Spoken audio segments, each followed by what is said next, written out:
शिक्षा पनि छुट्याइएको छ। अब बाहिर UN को उसमा चाहिँ 16 देखि 23 वर्षसम्मलाई युवा भनेर परिभाषित गरेको छ भने अब हाम्रोमा चाहिँ दुईटा 40 वर्षसम्मकोलाई लिएको हुनाले 16 देखि 40 कोलाई अब यो चाहिँ तपाईको दुईटा ग्रुपमा चाहिँ विभाजन गरेको छ।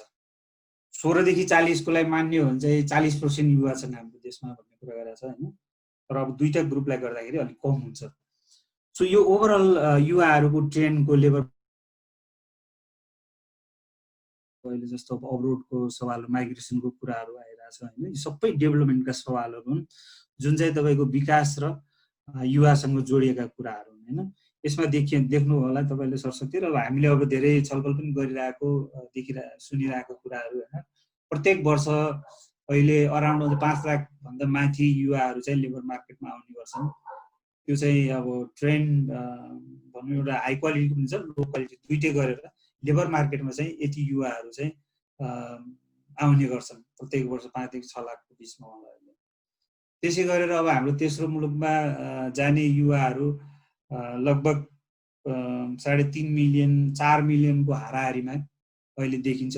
यो 8 देखिको 17 को के अरे उ हेर्दाखेरि डेटा हेर्दाखेरि पर्मिट लिएको डेटा हेर्दाखेरि तपाईको यति देखिन्छ।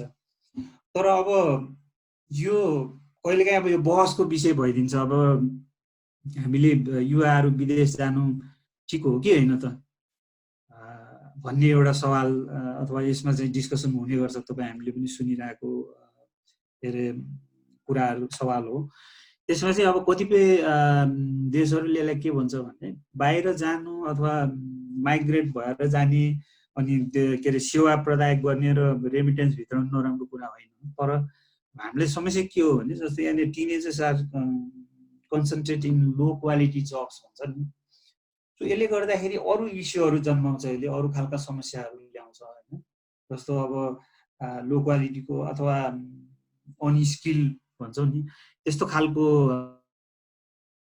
लेबरहरू हामीले बाहिर पठायौँ भने त्यस्तै खालको सानो काम गर्नुपर्छ अथवा थोरै उसमा काम गर्नुपर्छ, कन्स्ट्रक्सनका धेरै दुखाउने कामहरू गर्नुपर्छ, जसले गर्दाखेरि अरू दुर्घटनाहरू अरू खालका इस्युहरू निम्त्याउने चाहिँ हुन्छ।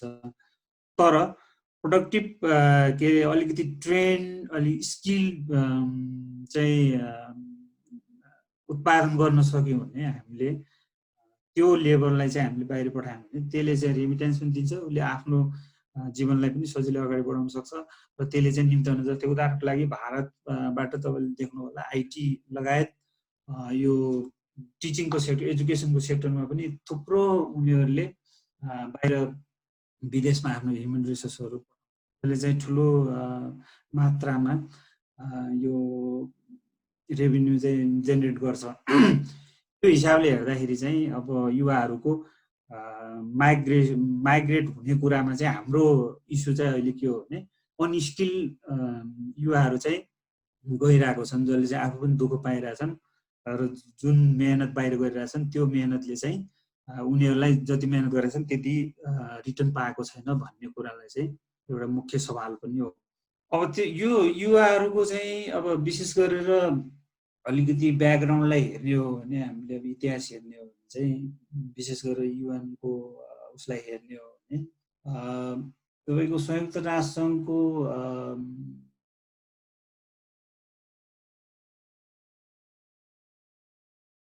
स्थापना चाहिँ तपाईँ हामीलाई दोस्रो सँग आएर त्यो ठुलो चाहिँ मान्छेको हताहत भएपछि होइन युवा बालबालिका लगायत महिला लगायतका होइन उसमा चाहिँ यो ह्युमनको ठुलो लस भएपछि अब शान्ति पिस कसरी ल्याउने त विश्वमा होइन ह्युमन बिच मान्छे बिच यो शान्ति कसरी ल्याउने अनि यसमा चाहिँ एकअर्काले कसरी भूमिका खेल्ने सोसाइटी समाजलाई चाहिँ कसरी एकअर्काप्रति पिसफुल बनाउने भन्ने कुरामा चाहिँ चिन्तन गर्दा गर्दा सबै खालका मान्छेहरू त्यसमा जोडिएर होइन समाजसेवीहरू त्यस्तै खालका एक्सपर्टहरू जोडिएर चाहिँ बिस्तारै अब संयुक्त राष्ट्रसङ्घको स्थापना गरियो। 1948 मा अब रहेको यो मानव अधिकारको घोषणापत्र जारी भयो होइन। त्यो घोषणापत्र जारी भइसकेपछि त्यसपछि चाहिँ विभिन्न खालका अधिकारहरूको स्थापना हुँदै त्यहाँ चाहिँ स्थापित हुँदै गए।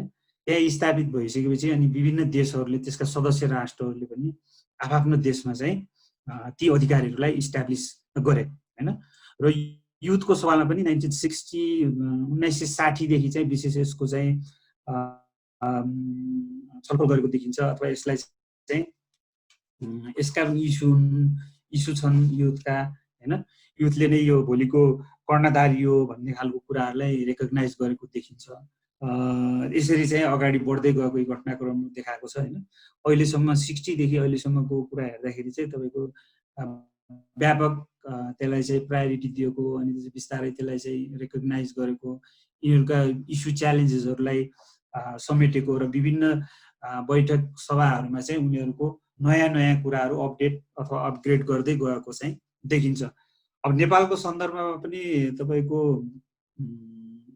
यो 2019 को कन्स्टिट्युसनमा चाहिँ युथ मोबिलाइजेसनको देश विकासको लागि युवाको परिचालन भन्ने हिसाबले राष्ट्रिय नीति नै रणनीति नै तयार गरेको छ, हैन। 2015 देखि 25 सम्मको 10 वर्षको बनाएको छ।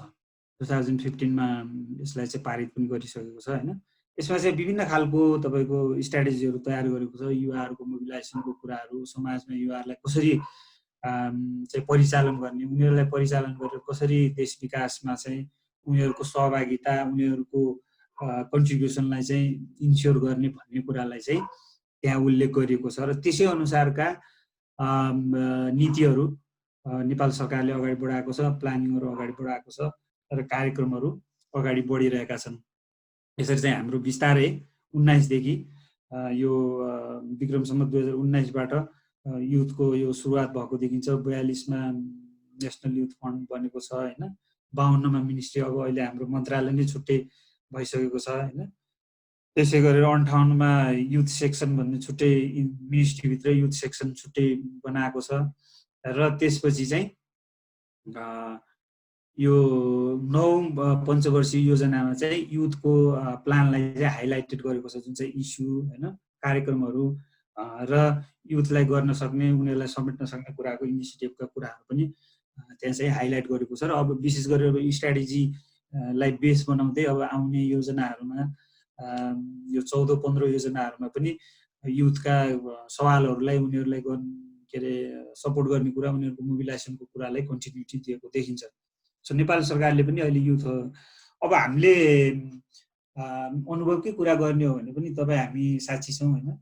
नेपालका ठुला ठुला राजनीतिक परिवर्तनहरू युथकै संलग्नतामा भएको देखिन्छ, हैन। 2046 सालको आन्दोलन होस्, 62-63 को होस्, अथवा यही जनयुद्ध अथवा यो माओवादी युद्धको कुरा होस्, हैन। सबै युवाहरूको संलग्नता, उनीहरूको बढी संलग्नताले नै सफल भएको अथवा चरम उत्कर्षमा पुगेको देखिन्छ। त्यो हुनाले युवाहरूको शक्ति कति छ र कसरी परिचालन गर्यो भने चाहिँ कस्तो खालको रिजल्ट आउँछ भन्ने कुरा त हाम्रै अगाडि, तपाईँ हाम्रै अगाडि, धेरै पर इतिहास पनि छैन, हाम्रै अगाडि देखिन्छ। हिजो आज स्वतःस्फूर्त रूपमा चलेको कोभिड-19 को कन्टेक्स्टमा पनि तपाईँ हामीले सुनिरहेकै छौँ, हैन। अब त अति हो के भन्ने छ नि पहिलेको। सो यस्तो इन्भल्भमेन्टले युवाहरूको समाजमा अथवा समाजमा भइरहेका जुन घटित घटनाहरूमा चाहिँ युवाहरूको संलग्नताले यसले चाहिँ परिवर्तनमा चाहिँ ठुलो भूमिका खेल्न सक्छ भन्ने कुरा चाहिँ हामीलाई यसले पाठ सिकाउँछ। सो अब यस्ता कुराहरूमा त्यसो हो भने राष्ट्रले अथवा समाजले युवाहरूमा किन के अरे इन्भेस्ट गर्ने त, हैन। बालबालिका भनेको छ, महिला भनेको छ, अनि फेरि ह्युमन राइट्स भनेर मानव अधिकार छुट्टै भनेको छ, किन युथलाई फेरि छुट्टै चाहियो त भन्ने क्रममा अब यो स्पेसिफिक जुन कुरा आएको छ, यो पछि थोरै अलि विकासमा जोडेर म कुरा गरौँला। तर अब संयुक्त राष्ट्रसङ्घले जुन त्यो मेजर कन्भेन्सनहरू ल्याइसकेपछि त्यसपछि समुदाय विशेष समुदायलाई, विशेष कम्युनिटीलाई, हैन, के अरे सुरक्षित गरेको देखिन्छ। जस्तै बालबालिकाहरूको बाल अधिकारको कुराहरू आयो, त्यसपछि महिलाहरूको कुरा आयो, जनजाति सम्बन्धी कुराहरू आए, हैन, कल्चरल राइट्सको कुराहरू, यी सबै कुराहरूलाई चाहिँ यसलाई सुरक्षित गरिएन, यसलाई चाहिँ समयमै सम्बोधन गरिएन भने यसले चाहिँ विभिन्न खालका के अरे यो द्वन्द्वहरू निम्त्याउँछ भन्ने कुरालाई चाहिँ यो पहिलो दोस्रो विश्वयुद्धबाट ठुलो पाठ सिकाइ भएको छ। त्यसले गर्दाखेरि यसलाई चाहिँ समयमै सम्बोधन गर्नुपर्छ। यसलाई चाहिँ सही बाटोमा सम्बोधन गरेर सही बाटोमा हिँड्न सकियो भने चाहिँ यसले समाजलाई सही बाटोमा गुडाउँछ। यसलाई सही सम्बोधन गर्न सकेन भने यसले चाहिँ द्वन्द्व निम्त्याउँछ, जहाँ चाहिँ अफ्रिकन देशहरूमा हामीले धेरै देशहरूमा देखेका छौँ त्यस्ता द्वन्द्वहरू, होइन, हामीले नै भोग्यौँ। जस्तै श्रीलङ्कादेखि लिएर तपाईँको के अरे इन्डियामा त अहिले पनि चलिरहेको छ, होइन। यस्ता खालका द्वन्द्वहरू सिर्जना गर्छ। त्यो भएनाले युवा शक्तिलाई चाहिँ बेलैमा उनीहरूलाई चाहिँ सही के अरे इन्भेस्टमेन्ट गरेर उनीहरूलाई सही बाटो देखाएर चाहिँ समाज र राष्ट्रको निर्माणमा चाहिँ के अरे संलग्न गराउनुपर्छ, उनीहरूको कन्ट्रिब्युसन लिनुपर्छ भन्ने कुरा। त्यो चाहिँ क्षेत्रगत हिसाबमा अब यहाँ देखाएको जस्तो के अरे आर्थिक विकासको कुराहरूमा, होइन, राष्ट्रिय समग्र राष्ट्रिय विकासको कुराहरू हुनसक्छ, प्रोडक्टिभिटीका कुराहरू, यी सबै सोसल हार्मोनीका कुराहरू, पोलिटिकल स्टेबिलिटीका कुराहरूमा युवाहरूको ठुलो भूमिका हुन्छ भन्ने कुराहरूलाई गरेको छ। अझ युएनले त तपाईँको 5-6वटा सिद्धान्तै बनाएको छ किन इन्भेस्टमेन्ट गर्ने भन्ने कुरामा।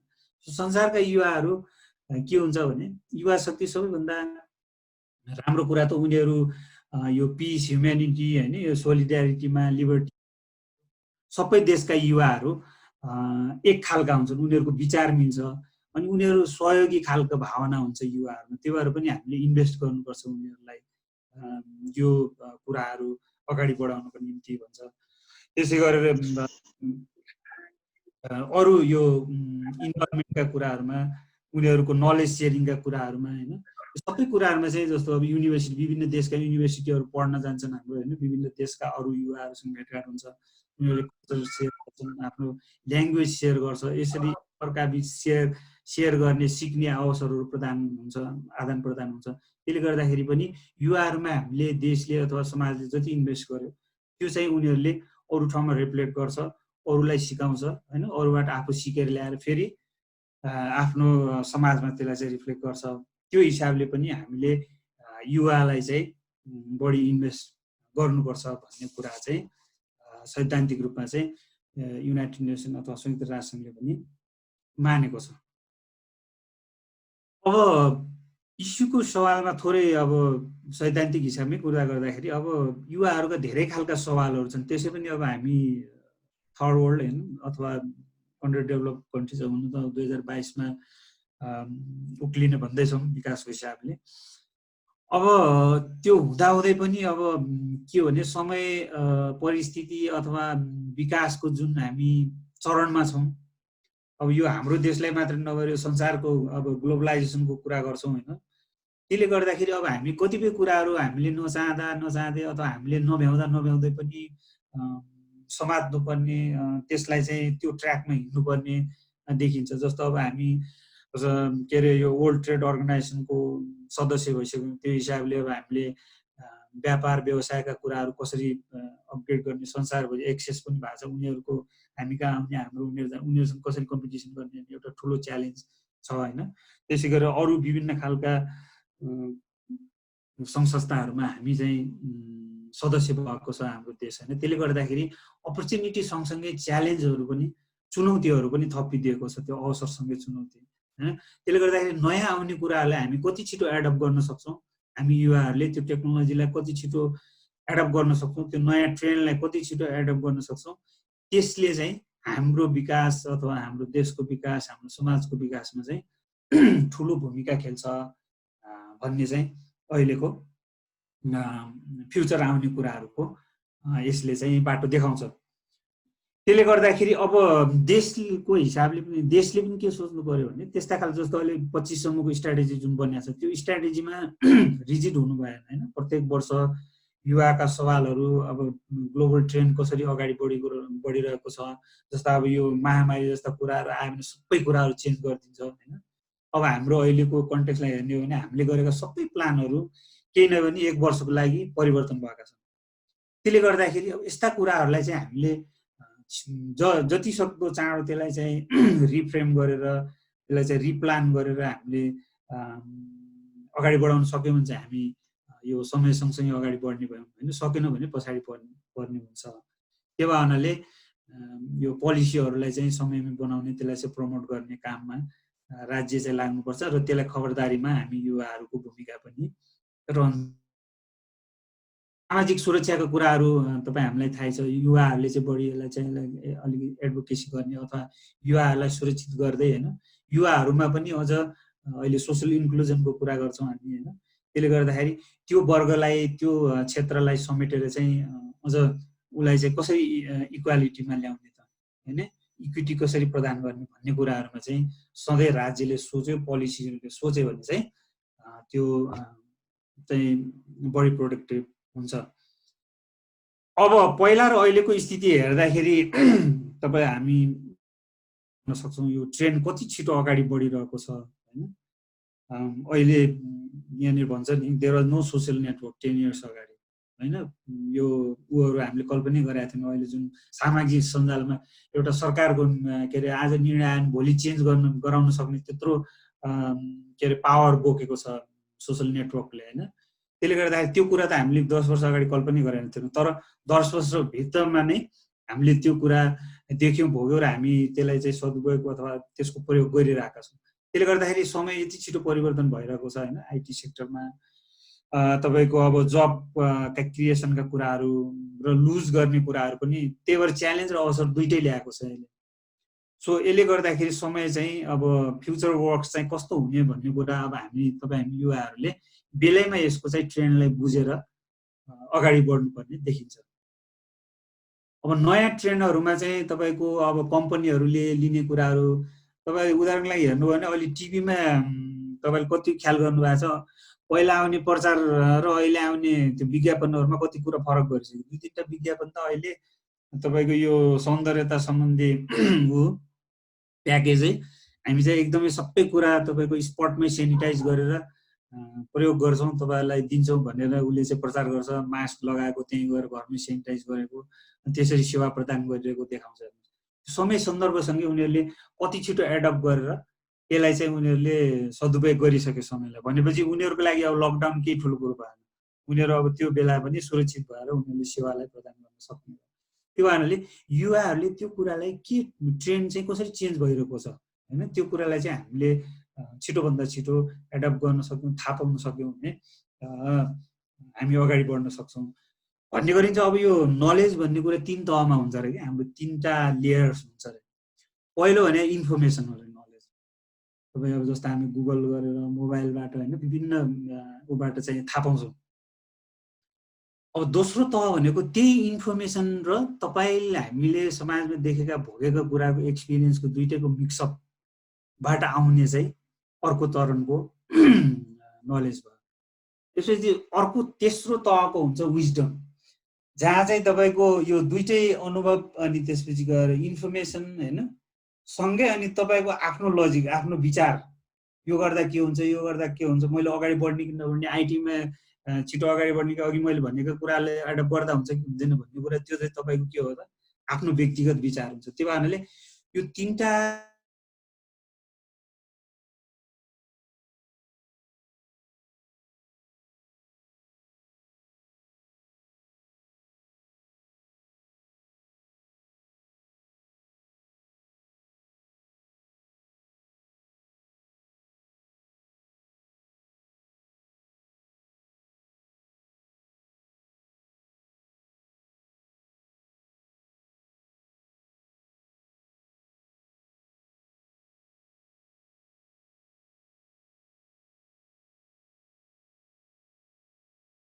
नयाँ अब यो न्यू ट्रेन्डमा चाहिँ तपाईँको जबदेखि मात्रै नलिएर तपाईँको घरबाटै तपाईँले एडप्ट गर्ने तपाईँ डेली युज टु तपाईँको इन्डिभिजुअल बिहेभियरका कुराहरूदेखि लिएर तपाईँले पाउने एजुकेसनका कुराहरू, जब अपर्च्युनिटीका कुराहरू होइन, अब्रोड जाने कुराहरू होला, अघि हामीले माइग्रेसनको कुरा गरेर सुरुमा इन्टरनेसनल जब अपर्च्युनिटीका कुराहरू होला।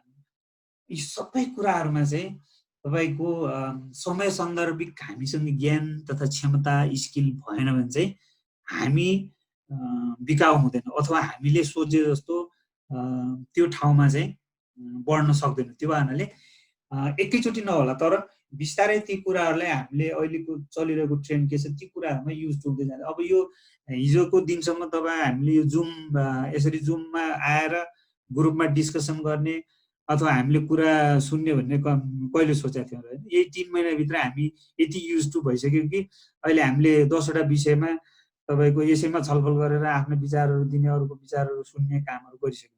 सो हामीले यसलाई चाहिँ हामीले के गर्यौँ त छिटो एडप्ट गऱ्यौँ। छिटो एडप्ट गरे हुनाले के भयो त हामी 8-10वटा विषयमा छलफल गर्न सक्यौँ। यसलाई एडप्ट नगरे भए हामी के हुन्थ्यो?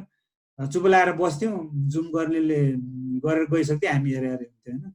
त्यो भयो हुनाले समय सन्दर्भसँगै यी कुराहरूलाई चाहिँ एडप्ट गर्न सक्नुपर्छ। त्यसले चाहिँ तपाईँलाई इन्डिभिजुअल तपाईँको विकाससँगै तपाईँहरूलाई अपर्च्युनिटीका ढोकाहरू पनि यसले खोल्छ र अघि हामीले भने जस्तै लोवर खालको काममा बेस हुनु पर्दैन। हामी चाहिँ उच्च खालको जहाँ चाहिँ आफूलाई कमाइ पनि राम्रो र सुख पनि हुने खालको आउन सक्छ।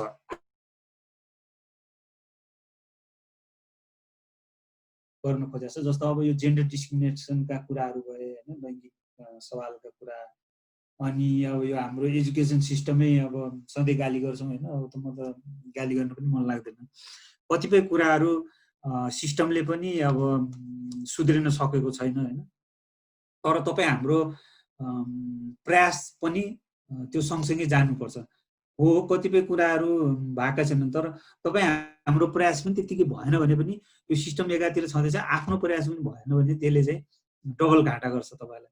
सिस्टम अलिअलि छँदै तपाईँले त्यही सिस्टमलाई युज गरेर आफूलाई अगाडि बढाउन सक्नुभयो भने चाहिँ त्यो ट्यालेन्टेड भयो भने अगाडि बढ्न सक्ने भयो होइन। त्यो हुनाले अब नेपालको उसलाई हेर्ने हो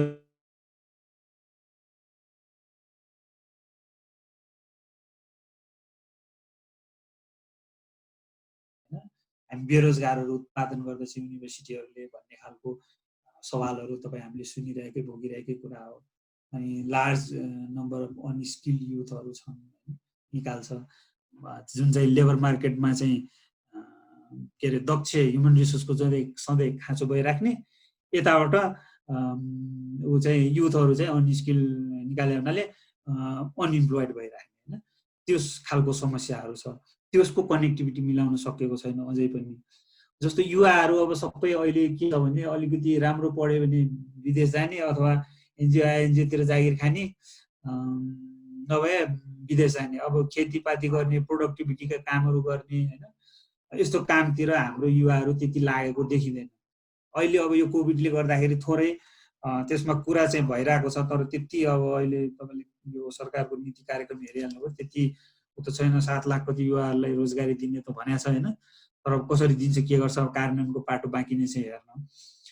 तर पनि अब हाम्रो देशको ट्रेन्ड कृषि प्रधान देश भन्थ्यौँ तपाईँको केही वर्ष अगाडि होइन, हेर्दा हेर्दै अहिले चाहिँ तपाईँको हामीले भोगेका अब कृषि उत्पादन हुन सक्ने ठाउँहरू सबै अब घरेडीमा परिणत भएका, अनि जमिनहरू बाँझो भएका युवाहरू बेरोजगार भएर विदेश हिँड्नु परेको, 20,000 25,000 रुपियाँ कमाउनलाई पनि विदेश जानु परेको, ठुलो रिस्क उठाउनु परेको होइन, दैनिक 3 देखि 5वटा के अरे बढी आउँछ बाहिरबाट भन्छ होइन एयरपोर्टमा। सो यस्तो खालको च्यालेन्जेस ऊहरू छ, किनभने यो लिङ्क मिलाउन सकेको छैन। यो लिङ्क मिलाउने केले हो भन्दाखेरि देश जसले चाहिँ राज्य चलाउँछ उसले चाहिँ ल्याउने पोलिसीहरू होइन, त्यसले ल्याउने कार्यक्रमहरू जसमा चाहिँ सबै खालका युवालाई बिना बायस होइन, यो राजनीतिक यो विभिन्न खालको सामाजिक यस्ता खालका डिस्क्रिमिनेसनबाट हटाएर शुद्ध रूपमा चाहिँ परिचालन गर्न सक्यो भने चाहिँ यी खालका समस्याहरू हट्न सक्छन्। नभए चाहिँ यो सधैँ हामीलाई च्यालेन्जेसको रूपमा चाहिँ रहिरहने देखिन्छ। अब जेन्डर डिस्क्रिमिनेसनका कुराहरू, अनि यो महिला र पुरुषका अब यो ज्यालाका कुराहरू होइन, यी सबै खालका कुराहरू चाहिँ अझै पनि विद्यमान छन् हाम्रो समाजमा होइन। यो के कारणले हो त भन्दाखेरि यी 3-4वटा कुरा मैले उठाएको छु होइन। यो चाहिँ अब पोलिसी त्यही अघि हामीले कुरा गऱ्यौँ होइन, प्र्याक्टिस र पोलिसी अथवा कार्यान्वयनमा चाहिँ त्यसको तालमेल छैन। पोलिसी एउटा भन्छ अनि व्यवहारमा एउटा कुरा भइरहेको हुन्छ। अब चाइल्ड लेबर नहुने भन्छ, उता अब चाइल्ड लेबरको भइरहेको हुन्छ होइन, अनि युवाहरूलाई रोजगार दिने भन्छ, रोजगारी हुँदैन, अथवा कसैले अब बेला बेला आरोप लाग्ने गर्छ नि त होइन, आफ्नो पार्टीका युवाहरूलाई अब बाँड्छ भन्छ होइन, कहिले अब सहकारीलाई माथि उठाउने भन्दाखेरि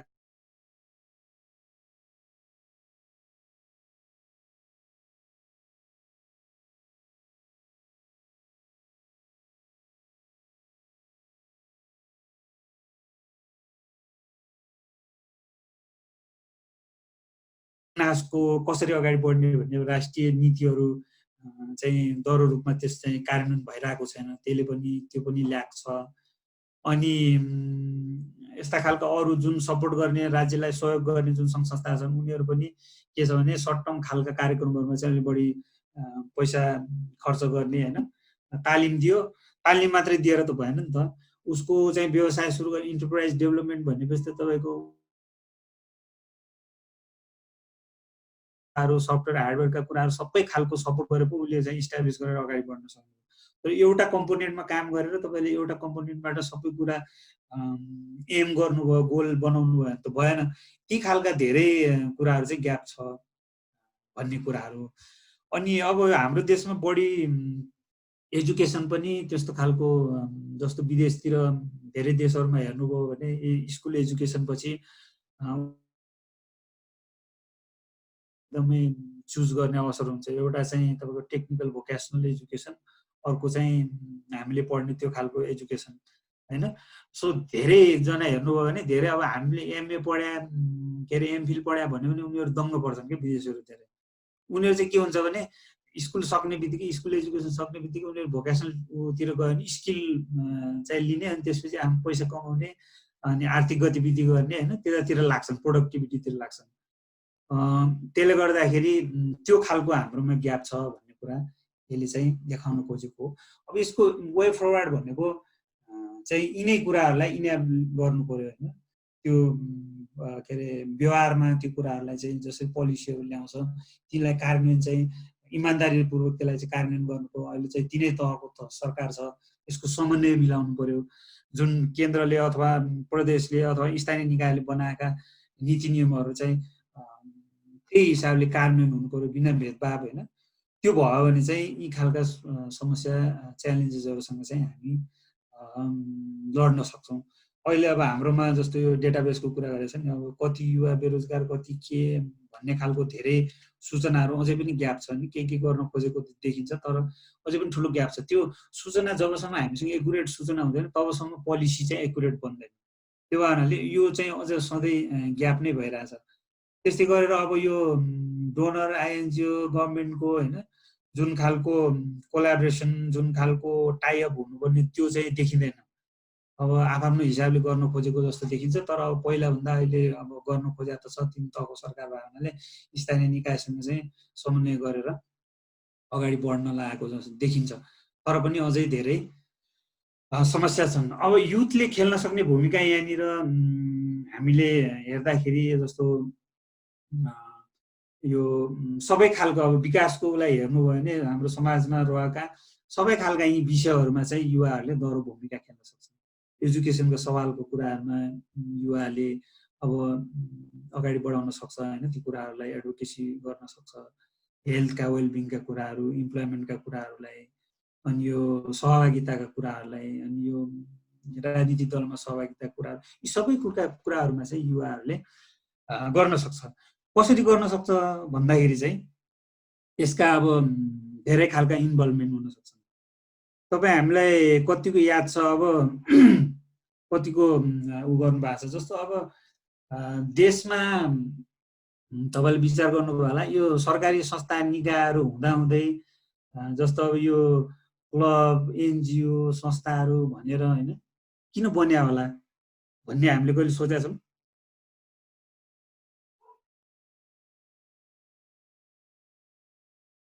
एकहोरो बोले जस्तो हुँदो रहेछ है यो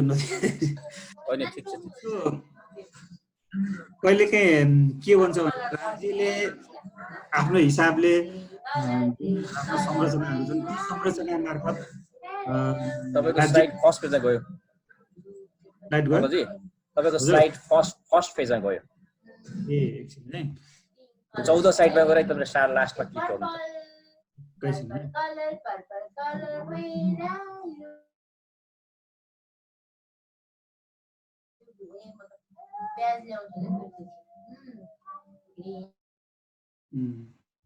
कुन स्लाइडमा पुगेको थियौँ हामी? एकछिन है, ओके, युथको लास्ट स्लाइडमा रहेछौँ। देखिन्छ अलिकति? देखिन्छ ठिक छ। यति भए हुन्छ है, मलाई पनि अलिक सजिलो हुन्छ अलि अनुहार देख्यो भने। त्यो त अनुहारै देखिने रहेछ फुल स्क्रिन गरेर।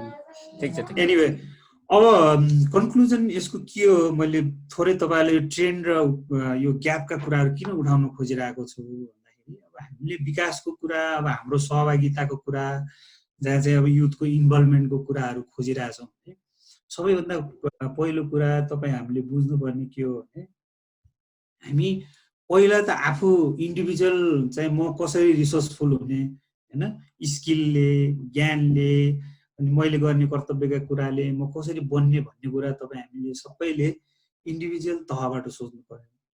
त्यो भयो भने चाहिँ तपाईँ हाम्रो के हुन्छ भने त्यो लेभलको हामीमा ज्ञान आयो अथवा हामीले सोच्न सक्ने भयो भने तपाईँ हाम्रो वरिपरिको गाउँघर समाजको बारेमा सोच्न सक्छौँ। गाउँघर समाजको बारेमा तपाईँले सोच्न थाल्नुभयो भने त्यहाँनिर अनि विकासका विभिन्न खालका यी सवालहरू, चुनौतीहरू तपाईँले थाहा पाउँदै जानुहुन्छ। ए यो चाहिँ जेन्डर डिस्क्रिमिनेसन भएर पो भएको रहेछ होइन, अथवा ए यो त हाम्रो सांस्कृतिक उसलाई चाहिँ राज्यले अहिलेसम्म रिकगनाइज नगरेर पो पछाडि परेको रहेछ त पर्ने रहेछ त, अहिलेसम्म किन नगरे होला भन्ने त जब तपाईँमा अनि खुल्दुली आउन थाल्छ, तपाईँमा प्रश्न आउन थाल्छ, अनि त्यसपछि तपाईँले त्यो प्रश्नको आन्सर कहाँ खोज्ने त भन्ने कुरा अनि खोज्न थाल्नुहुन्छ। त्यसपछि तपाईँले प्रश्नको आन्सर खोज्न थाल्नुभयो भने अनि तपाईँ पत्ता लगाउनुहुन्छ यो हो रेस्पोन्सिबल ठाउँ, अथवा यो कुराको जवाब स्थानीय निकायले दिनुपर्छ, अथवा वडा अध्यक्षले दिनुपर्छ, अथवा नगरपालिकाको प्रमुखले दिनुपर्छ भन्ने कुराहरू तपाईँहरू खोज्दै जानुहुन्छ। त्यो लेभलमा कुरा भइसकेपछि अनि प्रदेश स्तरको आउला, अनि राष्ट्रिय स्तरको, अनि अन्तर्राष्ट्रिय स्तरको, यी सबै खालका कुराहरू चाहिँ बिस्तारै हुँदै जान्छन्। अनि सबैभन्दा थाहा पाउने कुरा के हो भने पहिलो कुरा हाम्रो यो अगाडि नबढ्नुको कुरा, अथवा जुन सरकारले जहिले वर्षै पछि योजना नीति तथा कार्यक्रमका कुरा गर्छ होइन, युवाहरूलाई अगाडि बढाउने कुरा गर्छ, तर पनि किन भइरहेको छैन त भन्ने कुरालाई हेर्दाखेरि अनि यी कुराहरू पत्ता लगाउँछन्। अनि हामीले ग्याप पत्ता लगाउँछौँ। ग्याप पत्ता लगाउने बित्तिकै तपाईँ हाम्रो भूमिका के भन्ने कुरा हामी थाहा पाउन सक्छौँ। यसले गर्दाखेरि यो कुरा हामीले चाहिँ जिज्ञासु भएर अगाडि बढ्नुपर्छ भन्ने कुरा मैले यो युथको उसमा चाहिँ राख्न चाहेँ। यो कुरा चाहिँ हामीले हामी युवाहरूले चाहिँ रिसर्च मार्फत, फिल्ड वर्क मार्फत होइन, लगायत तपाईँको राइटअप जुन चाहिँ अहिले विभिन्न उसमा चाहिँ के अरे मिडियाहरूमा गरेर जुन राइटअपको कुराहरू छ होइन, त्यसले पनि हामी अगाडि बढाउन सक्छौँ। यसरी चाहिँ हाम्रो इन्भल्भमेन्टलाई चाहिँ अगाडि बढायौँ भने ती कुराहरूमा हामी ज्ञान राख्छौँ र हामी सवालहरू पत्ता लगाउन सक्छौँ। ओके, अब युथको मैले यति नै कुरा गरेँ। मभन्दा अब धेरै तपाईँहरूले बढी यसमा गर्नु भएको छ होइन। हामी कति बजी सुरु गरेका थियौँ? टाइम त गइरहेछ, ठिकै छ। अब त डेभलपमेन्टको चाहिँ अलिक चाँडो सुरु गर्नु। अब यसलाई चाहिँ समराइज गर्छु म डेभलपमेन्टको थोरै कुरा गरेर है। डेभलपमेन्टको कुरा पनि अब यो भास्ट विषय हो। तपाईँ अब विभिन्न परिभाषाको हिसाबले हेर्नुभयो भने धेरै थरीले आफ्नो हिसाबले परिभाषा गर्छ यसलाई के हो डेभलपमेन्ट भन्ने कुरालाई होइन। तर यसलाई समग्र रूपमा हेरियो भने यो चाहिँ सकारात्मक परिवर्तनै हो। सकारात्मक परिवर्तन, तर विच इज कन्टिन्युअस प्रोसेस होइन, जुन चाहिँ एकचोटि परिवर्तन भएर हुँदैन, जुन चाहिँ निरन्तर भइराख्नुपर्छ होइन, चलिराख्नुपर्छ। त्यो प्रोसेस नै डेभलपमेन्ट हो, विकास हो भनेर भनिन्छ होइन। धेरैले त्यसलाई चाहिँ विश्वास गर्छन्। र अर्को कुरा अब यो अलिकति लेभल अनुसार फरक हुनसक्छ गोल होइन। जस्तो इन्डिभिजुअल लेभलमा एक खालको परिवर्तनलाई हामीले विकास भनौँला आफ्नो इन्डिभिजुअल लेभलमा, सामाजिक लेभलमा, समाजको लेभलमा त्यो फरक हुनसक्छ, त्यसपछि राष्ट्रको लेभलमा फरक हुनसक्छ होइन, अन्तर्राष्ट्रिय स्तरमा त्यसको फरक हुनसक्छ। त्यो हिसाबले चाहिँ परिवर्तनको ढाँचा अथवा त्यसको लेन्थ चाहिँ फरक हुनसक्छ, तर यसको कन्क्लुजन के हो भने सकारात्मक परिवर्तन नै हो है। अब विकासलाई चाहिँ विशेष गरेर के भनिन्छ भने तीनटा पिलरको चाहिँ यो समिसन अथवा तीनटाको साझेदारी नै विकास हो होइन। यो विकास ल्याउनलाई अथवा हामीले सोचेको परिवर्तन ल्याउनलाई चाहिँ यी तीनटाको चाहिँ के अरे सहभागिता अथवा सहकार्य चाहिँ जरुरी छ भन्छ, जुनमा चाहिँ पिपल, प्राइभेट र पब्लिक।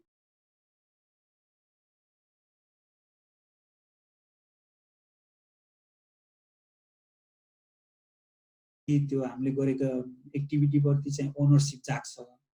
ओनरसिप जाग्यो भने चाहिँ त्यसले तपाईलाई रेस्पोन्सिबल बनाउँछ, उत्तरदायी बनाउँछ हैन, जसले चाहिँ यिन कुराहरूले फेरि तपाईको अन्ततोगत हामीलाई के दिन्छ भने दिगो विकास दिन्छ हैन, त्यसको दिगो परिवर्तन दिन्छ। तर यी तीनटा कुराको सहकार्य भएन, तै ठुलो मै ठुलो अथवा मै ठुलो भन्ने खालको स्थिति भयो भने अघि नै हामीले गरेका छलफल जुन गरेका थियौँ ती च्यालेन्जेसहरू चाहिँ विद्यमान रहन्छन्, ती च्यालेन्जेसहरू चाहिँ रहिरहन्छन्। अथवा सानो सानो रूपमा काम गरे जस्तो, काम नगरे जस्तो पनि हुँदैन, काम गरे जस्तो पनि देखिन्छ हैन, तर त्यसले चाहिँ समग्र रूपमा समाजमा जुन खालको परिवर्तन हुनुपर्ने त्यो परिवर्तन चाहिँ गर्न सक्दैन भनेर चाहिँ भन्छ। त्यो ती तीनटाको चाहिँ सम्मिश्रण भयो, सहकार्य भयो भने चाहिँ यो खालको समाजमा चाहिँ परिवर्तन ल्याउँछ हैन, जुन चाहिँ विकासको परिवर्तन भन्ने अघि हामीले भनेको कुरा के हो भन्दाखेरि changes in the lifes of common people हैन, कमन पिपल जो चाहिँ यो राज्यको हैन, यो समाजको सबैभन्दा पिछडी अथवा पछाडि पारिएको छ विभिन्न कारणले, पछाडि पारिएको छ भनौँ हैन, समाजको के अरे यो हाम्रो विभिन्न खालका अब प्रथाका कारणले हैन, अब यो डिस्क्रिमिनेसनका कारणले पछाडि परेको छ, त्यो कमन पिपलको चाहिँ उनीहरूको लाइफमा चेन्ज हुनु पर्यो क्या, अनि मात्रै विकास भयो भन्ने कुरालाई हामी इन्स्योर गर्न सक्छौँ, भन्न सक्छौँ। त्यो कारणले त्यो कुरा आउनलाई के हुनु पर्यो भन्दाखेरि पोलिसी र प्र्याक्टिसमा चाहिँ परिवर्तन आउनु पर्यो एक नम्बरमा। त्यो पोलिसी जुन चाहिँ अब हाम्रो संसदबाट पारित हुँदै कार्यनीति हुँदै जुन हाम्रो रातो किताब अथवा स्थानीय निकायसम्म आइपुग्छ अथवा स्थानीय निकायले त अहिले आफै पनि गर्छौँ हैन, यी खालका योजनाहरू चाहिँ प्र्याक्टिसमा आउनु पर्यो। यी प्र्याक्टिसमा आएका कुरा यो कमन पिपलले के गर्न पाउनु पर्यो भन्दाखेरि त्यसलाई चाहिँ प्रयोग गर्न पाउनु पर्यो, त्यो कुरा उसले चाहिँ महसुस गर्नु पर्यो, अनि मात्र हामीले चेन्जेस भएको ठान्छौँ हैन, मान्छौँ अथवा विकास भएको मानिन्छ। त्यस्तै अब यो पिपलको भोइस र डिसिजनका कुरा, सहभागिताको कुराहरूमा उनीहरूको हैन इन्स्योर हुनु पर्यो। त्यसपछि गएर त्यो इन्स्योर गर्नलाई त्यतिकै त हुँदैन, उनीहरूको क्यापासिटी बिल्डिङ कसरी, क्षमता अभिवृद्धिका कुरामा सपोर्ट गर्नु पर्यो। अनि इक्विटी र नन डिस्क्रिमिनेसनको कुराहरू भइहाल्यो हैन, इक्वल भएर हुँदैन, इक्विटी चाहिन्छ भन्छौँ नि हामी हैन। अब जुम्ला जस्तो कर्णालीको जुम्ला अथवा मुगुको उसलाई के अरे एउटा नगरपालिकालाई गर्ने र काठमाडौँको एउटा काठमाडौँ नगरपालिकालाई समान रूपले समान गरेका छौँ भनेर समान बजेट दिउँ भने त्यसले चाहिँ अर्थ राख्दैन हैन, त्यहाँको आवश्यकता छुट्टै हुनसक्छ, यहाँको आवश्यकता छुट्टै हुनसक्छ। त्यही भएर इक्विटी भनेको जसलाई जति चाहिएको छ अथवा जुन चाहिँ हामीले इफोर्ट लाउनु पर्ने, जुन इफोर्टले चाहिँ परिवर्तन ल्याउँछ, त्यो कुरा त्यो स्रोतको चाहिँ बाँडफाँड त्यसरी हुनुपर्छ, अनि मात्र यो कमन पिपलको लाइफमा चाहिँ चेन्ज आउँछ, अनि हामी विकास भएको मान्छौँ हैन। त्यही कुरालाई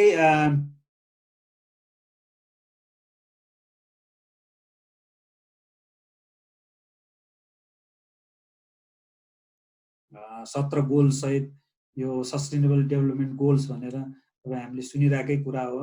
यसले चाहिँ 5वटा पीलाई चाहिँ विशेष फोकस गरेको छ यो एसडिजीले।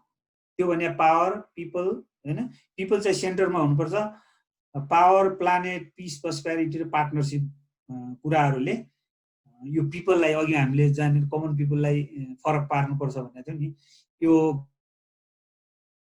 यी कुराहरूले सपोर्ट गर्नुपर्छ यो कमन पिपललाई। कमन पिपल भने अब यहाँनिर तपाईँले ग्लोबल सिनारीमा हामी आफ्नो देशको हेर्न सक्छौँ हैन, जस्तो अहिले आउने फन्डका कुराहरू, डोनरका जुन सपोर्टका कुराहरू छन्, यो यही सिद्धान्त अन्तर्गत रहेर आउने हो। उनीहरूको अब क्षेत्रगत कुराहरू, विषयगत कुराहरू फरक हुन सक्छन् हैन, त्यो हिसाबले उनीहरूले प्रायोरिटी बनाएर दिन सक्छ। तर ओभरअल के हो भने कि त इन्भाइरोमेन्टसँग रिलेटेड हुन्छ, कि अब पार्टनरसिपलाई बढाउने हुन्छ, कि पिस प्रस्पेरिटीको कुरा हुन्छ हैन, कि जेन्डर इक्वालिटीका कुराहरूलाई, यस्ता कुराहरूलाई समेटेर चाहिँ यो सिद्धान्तमा चाहिँ एसडिजीका 17 गोल 169 टार्गेट सहित बनाइएको छ। यसमा पनि यसको डेभलपमेन्टका मुख्य एक्टर भने चाहिँ अघि हामीले भने जस्तै स्टेट, सिएसओ र प्राइभेट सेक्टर हो। स्टेट भने गभर्मेन्ट सरकार भइहाल्यो, अनि सिएसओ भने अब तपाईँ हाम्रो जुन हामी एनजिओ भन्छौँ नि हैन, सिभिल सोसाइटी अर्गनाइजेसन भन्छ हैन, सामाजिक सङ्घ संस्थाहरू भए जसले चाहिँ अब एडभोकेसीको काम गर्छौँ हामी, समाजका के अरे सवाल समस्याहरूलाई चाहिँ उजागर गर्ने काम गर्छौँ हैन। अनि र अर्को चाहिँ भूमिका खेल्न सक्ने प्राइभेट सेक्टर। यी तीनटा चाहिँ मिलेर यी तीनटाको पार्टनरसिपमा यी तीनटा मुख्य एक्टरले चाहिँ पार्टनरसिप गर्यो भने चाहिँ समाजमा परिवर्तन ल्याउन चाहिँ समस्या पर्दैन।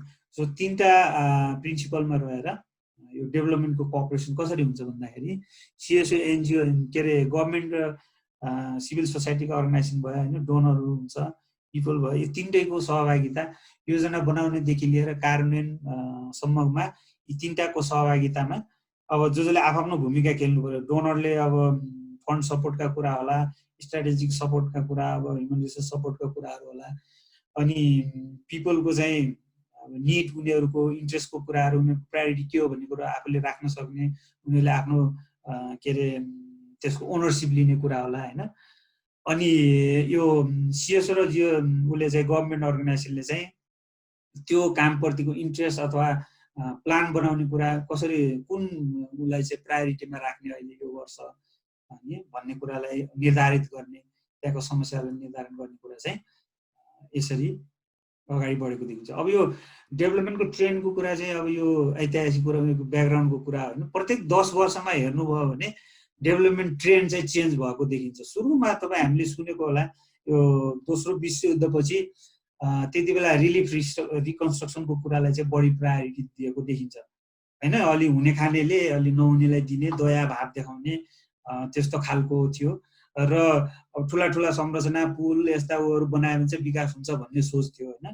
तर त्यो धेरै वर्ष त्यसले काम गरेन। कमन पिपललाई चाहिँ लाइफमा चेन्ज नभएपछि फेरि अर्को ट्रेन्ड आयो होइन, टेक्नोलोजीको डेभलपमेन्टको कुराहरू। अनि त्यसले चाहिँ इम्प्लोइमेन्ट क्रिएट गर्यो, अनि केही समुदायलाई त बनायो, तर ओभरअल त्यसको पनि विकास हुन सकेन। फेरि के आयो, इन्टिग्रेटेड रुरल डेभलपमेन्ट एप्रोच आयो। त्यसले चाहिँ कम्बाइनमा सबै एउटा प्याकेज बनाएर दिनुपर्छ भन्ने खालको कुराहरू ल्यायो, सिद्धान्त ल्यायो।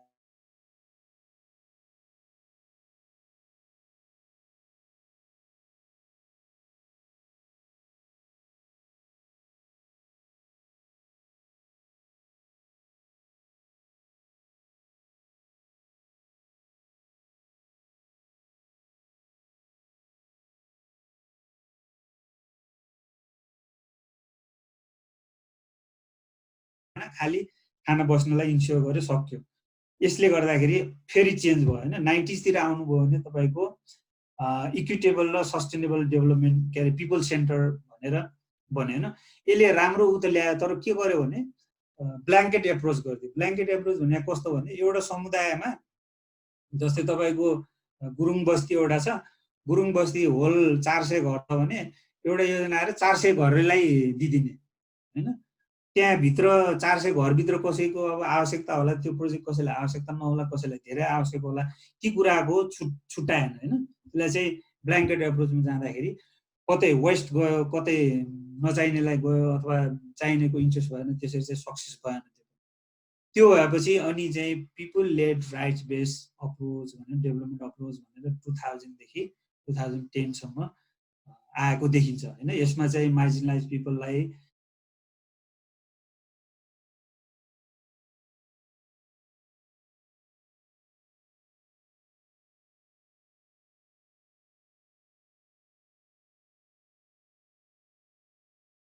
सुनेको थियौँ होला, एनजिओले 500 जनालाई तालिम दियो, अनि यतिवटाको यस्तो बनायो होइन, 3वटा घर बनायो, 5वटा यस्तो बनायो भनेर नम्बरमा चाहिँ विकास मानिन्थ्यो होइन। त्यति गरेपछि भइहाल्थ्यो। तालिम दिने, तालिम दिएपछि अब पछि के हुन्छ उसलाई मतलब छैन। तालिम दिएपछि यतिजनालाई तालिम दिएछ भने त्यही सक्सेस मानिन्थ्यो। तर अब अहिले चाहिँ के भयो भने तालिम दिएर भएन। 500लाई तालिम दिनुभयो भने 500ले तालिम दिएर के भयो त उसको लाइफमा चेन्ज होइन भन्ने कुरालाई अब यो रिजल्ट बेसले हेर्छ। अहिलेको तपाईँ डेभलपमेन्ट प्रोजेक्टहरू हेर्नुभयो भने चाहिँ यसले रिजल्ट के दियो त होइन, गरेर के भयो भन्ने खालको क्वेसनिङ गर्छ। त्यो ट्रेन्डमा चाहिँ काम भएको देखिन्छ।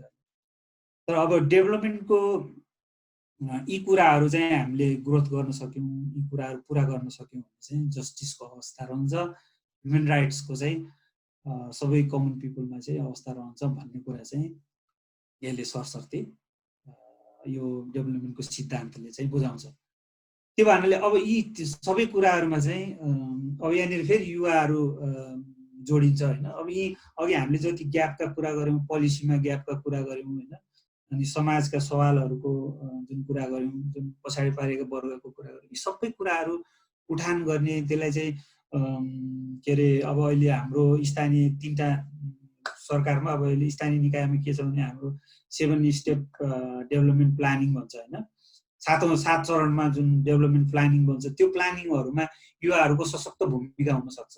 तपाईँहरूको अब टोलमा भेलादेखि तपाईँको सुरु हुन्छ योजनाहरू छनौट गर्ने, त्यो बेलामा त्यहाँका भएका बालबालिकाका सवाल, त्यहाँ भएका युवाहरूका सवाल, त्यहाँ भएका महिलाहरूका सवाललाई तपाईँ हामी युवाहरूले सशक्त रूपमा त्यहाँ राख्ने, ती योजनाहरूलाई अगाडि बढाउने होइन, र यो चाहिँ कार्यान्वयन हुनुपर्छ भन्ने एउटा एडभोकेसीको रूपमा चाहिँ महत्त्वपूर्ण अहिले चाहिँ भूमिका खेल्न सक्नुहुन्छ।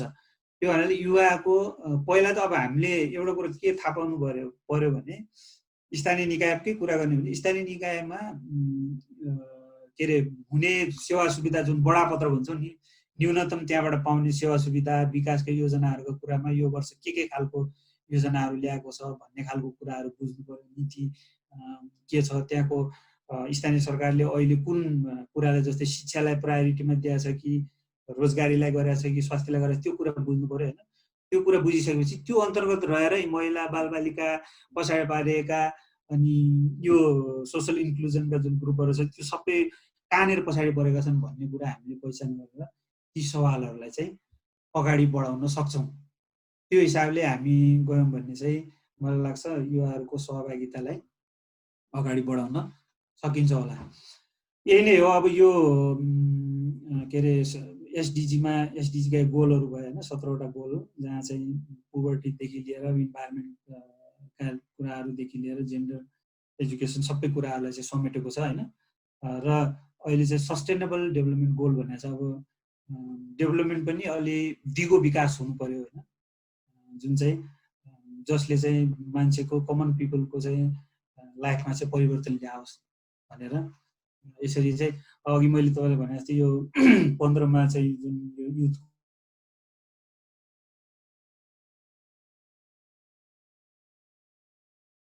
गरिएको छ, अब यसलाई पनि तपाईँहरूले फलोअप अथवा स्थानीय लेभलमा यसको के छ त भनेर हेर्न सक्नुहुन्छ, बुझ्न सक्नुहुन्छ। त्यहाँको स्थानीय सरकारले यसलाई कसरी लिएको छ होइन, कुन प्रायोरिटीमा राखेको छ कि छैन, युवाहरूका सवालहरूलाई उसले कसरी प्लान गरेको छ भन्ने कुराहरूमा तपाईँहरूले सधैँ आवाज उठाउने। अब तपाईँहरू क्लबमा हुनुहुन्छ, क्लबले चाहिँ समन्वय गर्ने होइन, निरन्तर समन्वय गर्दाखेरि ती कुराहरू बुझिन्छन्। अनि बेला बेला उसले निकाल्ने अवसरका कुराहरू हुन्छन्। यी सबै खालका कुराहरू चाहिँ तपाईँले निरन्तर त्यहाँको स्थानीय निकायसँग सम्पर्क समन्वय गर्नुपर्छ।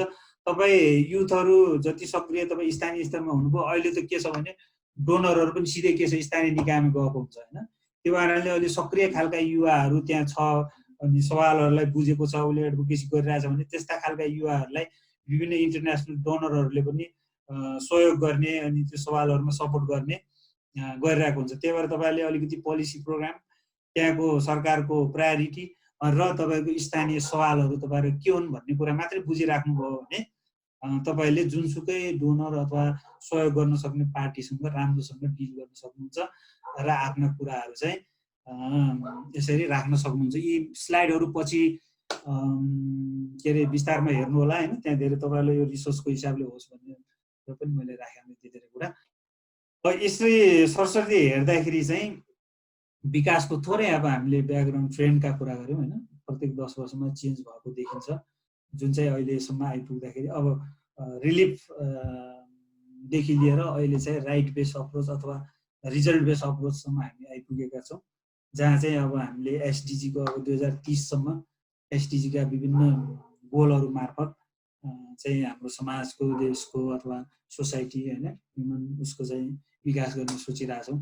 त्यो सँगै अब ग्लोबलाइजेसनका कुराहरू छन्, विभिन्न इन्टरनेसनल कम्युनिटीहरूले ती गोलहरू अन्तर्गत रहेर त्यो बेसमा चाहिँ हामीलाई सपोर्ट गरेको देखिन्छ। त्यही भएर हामीले आफ्ना सवालहरू, आफ्ना समुदायमा रहेका सवालहरूलाई कसरी प्रायोरिटाइज गर्ने, कसरी अगाडि ल्याउने, स्थानीय सरकारसँग कसरी डिल गर्ने, इन्टरनेसनल कम्युनिटी आएर कसरी डिल गर्ने भन्ने कुरा तपाईँ यदि क्लब लेभलमा हुनुहुन्छ भने क्लबले त्यो खालको प्लानिङ प्रिपरेसन चाहिँ गरिराख्नुपर्छ, ताकि जोसुकै आए पनि तपाईँले त्यो छलफल गरेर कुराहरू राख्न सक्नुहोस् भनेर चाहिँ मैले भन्न चाहेँ।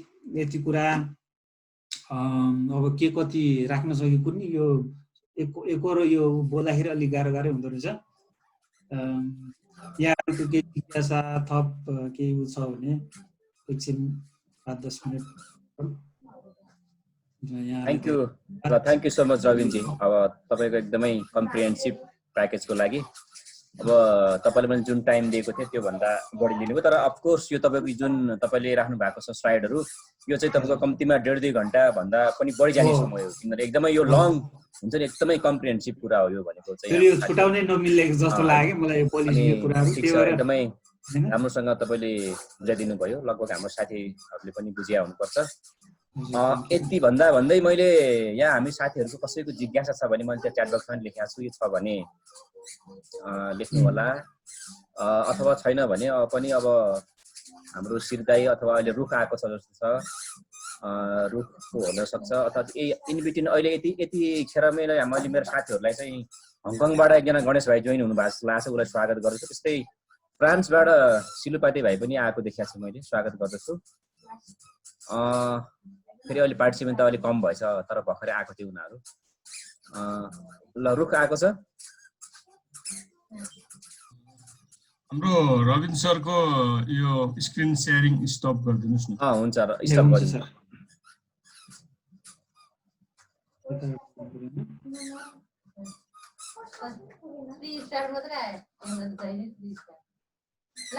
त्यहाँ स्क्रिन शेयर स्टप भन्ने हुन्छ होला।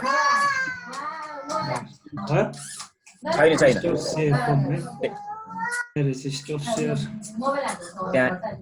भयो थ्याङ्क यू। अब यति भन्दै साथीहरूले गर्नुहुन्छ होला। एकचोटि सिरदाईले चाहिँ यसो एकचोटि कस्तो लाग्यो कि सर भनिदिनु त भाइले। Thank you, Rum Bhai and Robin sir. It was really very informative in presentation and an eye-opening मेरो आफ्नो लागि पनि।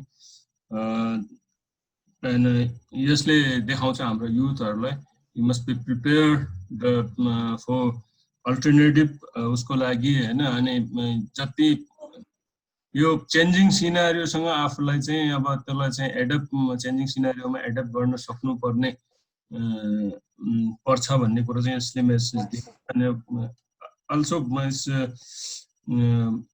पहिलेदेखि पनि रेज गर्दै आएको जस्तै अब हाम्रो युथहरूमा चाहिँ एउटा एकदम लो पेड उसमा चाहिँ हाम्रो टार्गेटेड कुनै भएको जुन उहाँले भन्नुभयो द्याट इज भेरी ब्याड हो, तर द्याट इज द रियालिटी। अनि अर्को रियालिटी 54% वुमेन चाहिँ हामी चाहिँ हाउस होल्ड अथवा गृह काममा मात्रै, जस्तै घरको कामहरू सरसफाइ कुकिङमै चाहिँ बिताइराखेको भन्ने कुरा जुन भयो, which is really waste of resources. किनभने अब that out of that 54% maybe 20-25 होला, तर होइन एटलिस्ट 30 to 40% चाहिँ दे आर भेरी इनर्जेटिक। अनि उनीहरूको रिसोर्सेस चाहिँ वेस्ट भइरहेको छ हाम्रो देशमा। किनभने कति महिलाहरू स्किलफुल छ, ट्रेन्ड छ, इन्टेलिजेन्ट छ, बट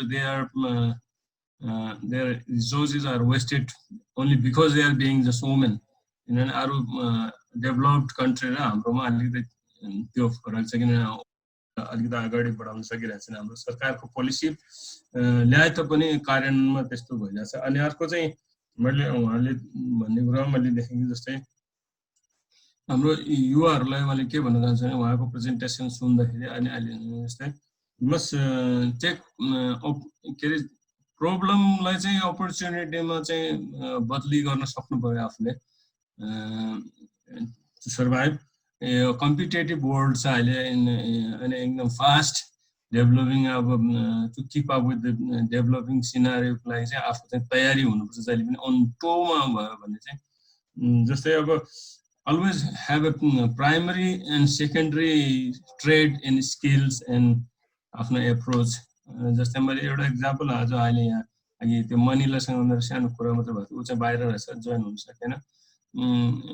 सी वाज के अरे बेचलर इन नर्स बिएन गरेर गर्दै थियो and she change track become के अरे उस मेकअप आर्टिस्ट गरेर सिकाउनु लागेको थियो अहिले। And now because of the corona she is back in registered nurse भएको हुनाले ऊ चाहिँ so she is not out of job in both situations, and that is an example हो के गर्दाखेरि हामी चाहिँ we must prepare भयो कोरोना आयो भनेर हामी ऊ नेगेटिभ भन्ने टेक पोजिटिभ स्टेप टुवर्ड्स चाहिँ अनि हाम्रो नेपालमा मैले देखेको एउटा युथहरुको लागि चाहिँ यो जस्तै आरोपमा जस्तै म युकेतिर अलि बढी बसेको भने मलाई जस्तै युकेतिर हो भने नेशनल भोकेसनल क्वालिफिकेसनमा चाहिँ यहाँ पनि सिटिभिटी छ तर त्यसलाई अझै हामीले राम्रोसँग युज गर्न सकेका छैन आफ्टर एसएलसी आफ्टर एसईई चाहिँ that should be the approach for the majority of the people किन त्यसले चाहिँ प्र्याक्टिकल ह्यान्ड्स अन प्र्याक्टिकल जसले चाहिँ जब दिन सक्छ हैन तर जस्तै अब आईएबी अहिले त आईए त छैन जस्तै आईएबीए गरे एमए क्वालिफिकेसन त लियो तर you don't have the skill and training to find a job एमएले चाहिँ सपोर्ट चाहिँ गर्छ तर maybe that will not give you job हाम्रोमा चाहिँ अलिकति त्यो प्रब्लम देखेको छ गर्दै उहाँले यो सबै कुरा चाहिँ एकदम राम्रोसँग एड्रेस गर्नुभएको छ it's very worth while listening हाम्रो युवा साथीहरु पनि केही क्वेसन हुनुपर्छ होला तर मैले देखेको अनि डिसअपोइन्टिङ युएनले चाहिँ 16 देखि 23 वर्षसम्मलाई चाहिँ युथ भन्दै छ नेपालमा चाहिँ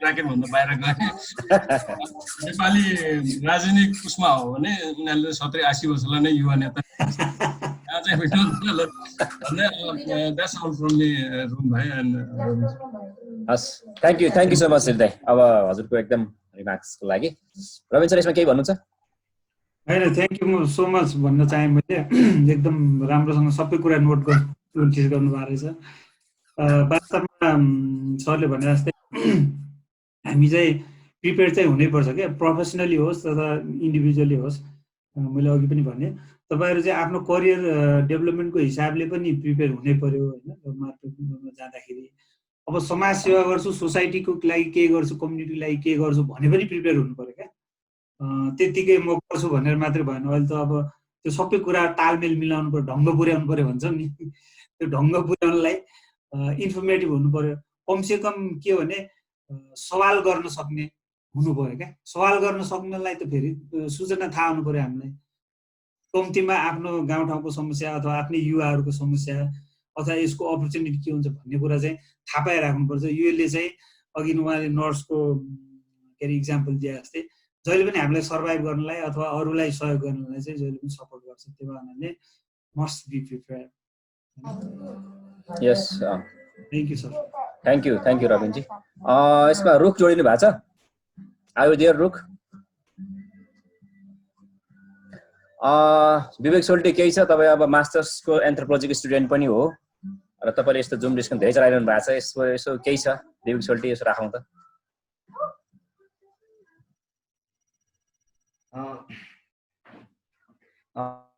नमस्ते थ्याङ्क यू रविन्द्र एकदमै महत्त्वपूर्ण जानकारी लिन पाएँ त्यो युथ र विकास सम्बन्धी जुन जोडेर तपाईँ निकै महत्त्वपूर्ण निकै राम्रो प्रेजेन्टेसन निकै राम्रो लाग्यो जसरी अहिले जुन पहिला जुन यो सङ्केत आउनुभन्दा पहिला जुन सरकारी जुन गभर्नमेन्ट र जुन नन गभर्नमेन्टहरू बिच जुन सरकारले चाहिँ माथिल्लो जुन टप टु बटमको जुन विकासको अवधारणा लिने जुन स्थानीयको के आवश्यकता छ त्यो नमान्ने जुन एनजिओ आइएनजिओहरू भनौँ न जुन नन गभर्नमेन्ट उनीहरू चाहिँ टप टु बटम गर्ने जुन बिचमा निकै जुन द्वन्द्व देखिन्थ्यो सरकारी कर्मचारीले चाहिँ एनजिओले गर्दा बिगार्यो भन्ने अनि एनजिओको मान्छेहरूले चाहिँ यो सरकारी कर्मचारीले काम गरेन भन्ने जुन कन्ट्राडिक्सन देख्थ्यो त्यसमा के तपाईँको बुझाइ के छ एउटा अर्को चाहिँ जस्तो विकासले गर्दाखेरि जुन म एन्थ्रोपोलोजीको विद्यार्थी भयो भने मैले